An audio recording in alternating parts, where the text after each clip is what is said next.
অন্ধকার, আত্মার পানি অন্ধকার। এই নিজ অন্ধকারের ভিতর থেকে ইউনূস আলাইহিস সালাম হতাশ হয়ে যান।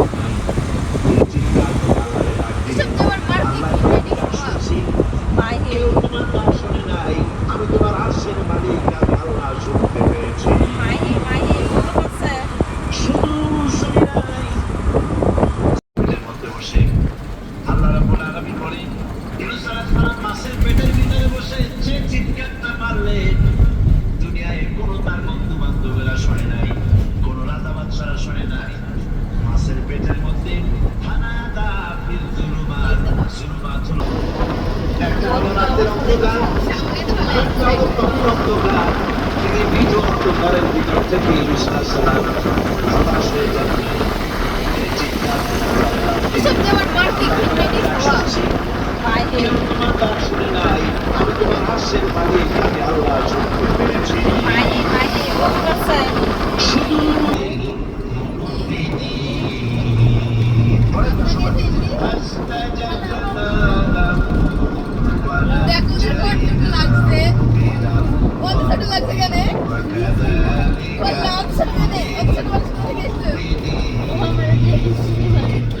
তাকে আমি আল্লাহ পাক নবী ইউনূসের ডাক শুনে এইভাবে করে আমার মুমিন বান্দারা যদি বিপদে পড়ে আর আমারে ডাকে, আমি রব্বুল আলামিন এইরকম বিপদ দিয়া বাঁচাইয়া দেব। বিপদ থেকে বাঁচাবেন কে?